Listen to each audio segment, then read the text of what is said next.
Je m'appelle Marie-Laure Lavigne, je suis la dirigeante du cabinet Valora et j'ai la chance d'être l'animatrice de ce podcast aujourd'hui, podcast interview de FIAM. J'ai aussi la chance d'être partie prenante du développement du projet FIAM. Pour ce premier épisode d'interview FIAM, il nous est paru évident d'inviter Claude Boumindil, fondateur de Implusion, et précédemment directeur RSE France pour la société ST Microelectronics. Dans cet extrait, Claude Boumindil va nous faire part de son expérience de la RSE et de la diversité dans une entreprise industrielle.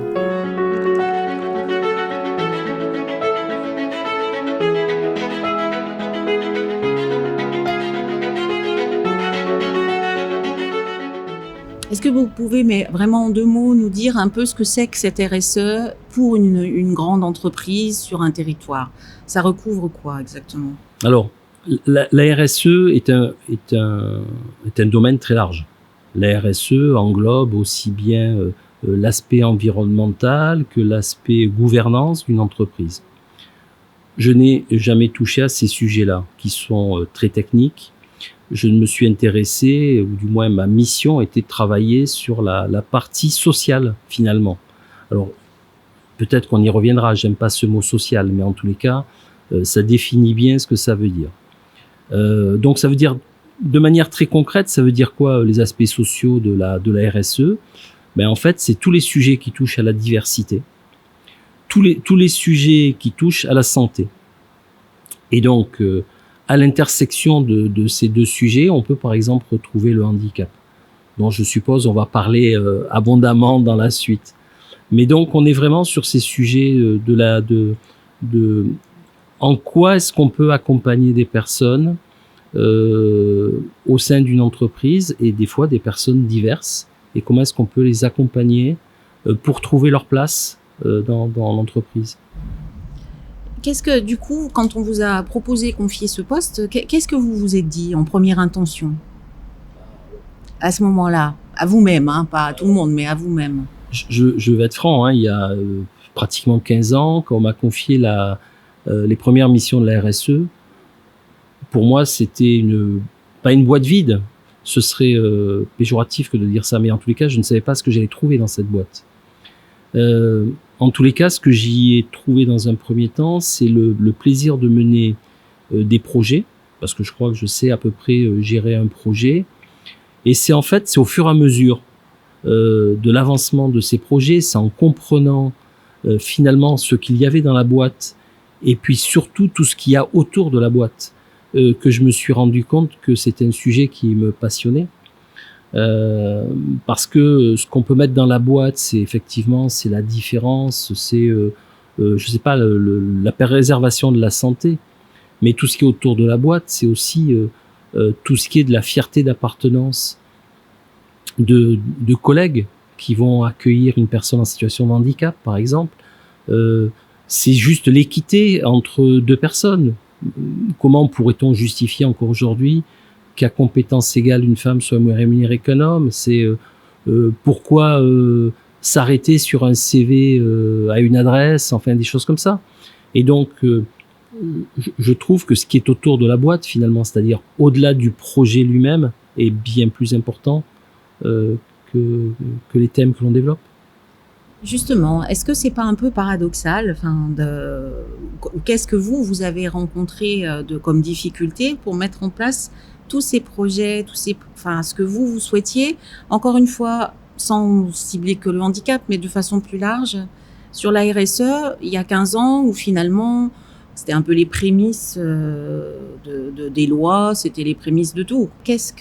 Comment ça peut se développer et à quoi on se heurte dans une entreprise industrielle de grande taille, effectivement, mais qui peut être aussi celle de petite taille, en fait. En fait, j'ai découvert cette notion de stéréotype, et j'ai découvert qu'en fait, pour beaucoup, il semblait plus simple et plus efficace finalement de rester dans une certaine conformité.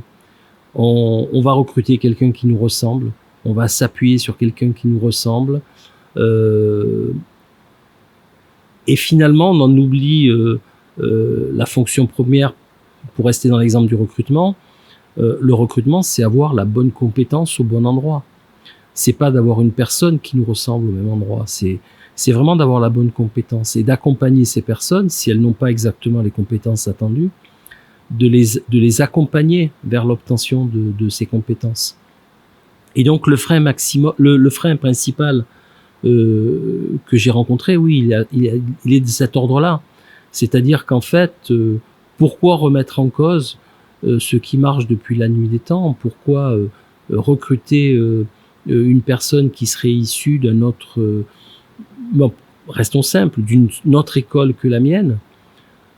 Tout simplement pour l'efficacité et pour garantir finalement qu'on va avoir une équipe, une entreprise, des effectifs qui sont juste la représentation du monde réel dans lequel on est.